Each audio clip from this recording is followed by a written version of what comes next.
जी इस मरतबा भी बरतानिया में 2 ईदें होगी और आप यकीनन ये पूछेंगे कि 2 ईदें क्यों होगी।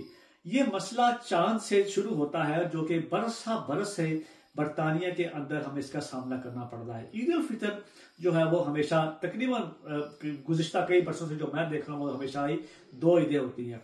मुसलमानों की एक जो बहुत बड़ी तादाद है वो सऊदी अरब को फॉलो करती है। जैसे ही सऊदी अरब से शहादत आती है चांद के नजर आने की और वहां पर ऐलान होता है, वो हमारे जो मुसलमान भाई हैं वो यहाँ पर पहला रोजा रख लेते हैं। और लेकिन बरतानिया में जो मुसलमानों की एक दूसरी बहुत बड़ी तादाद है वो मराकश यानी मोरक्को से वो समझते हैं कि जो बरतानिया के जो सबसे करीबी मुल्क है वो मोरक्को है, वहां से जब शहादत मौसूल होती है तो उस पर रोजा रख लिया जाता है।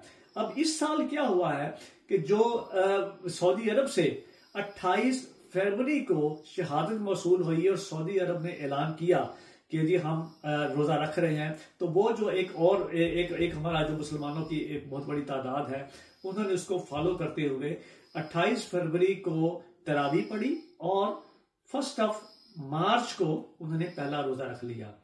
अब कल जबकि गुज़िश्ता राज्य से मैं बात कर रहा हूं, आज यहां पर 2 मार्च है, तो गुज़िश्ता जो थी 1 मार्च जब थी तो मैनचेस्टर में और ब्रेडफोर्ड में हमें बहुत सी शहादतें मौसूल रही और उसमें देखा गया कि चांद नजर आ गया है।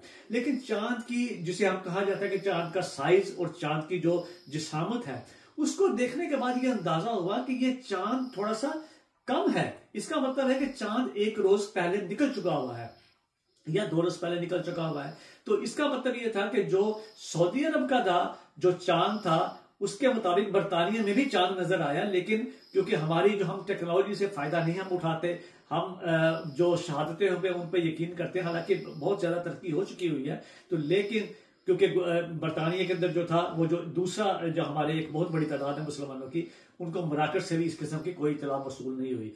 लिहाजा ये कि अब यहाँ पर जो आज जो रखा जाएगा यानी 2 फरवरी, जहां पर आज पहला रोजा था उन लोगों का, जबकि दूसरे जो थे जिन्होंने सऊदी अरब को फॉलो किया उनका आज दूसरा रोजा था और जो मराकश को जिसको फॉलो किया था उनका आज पहला रोजा है।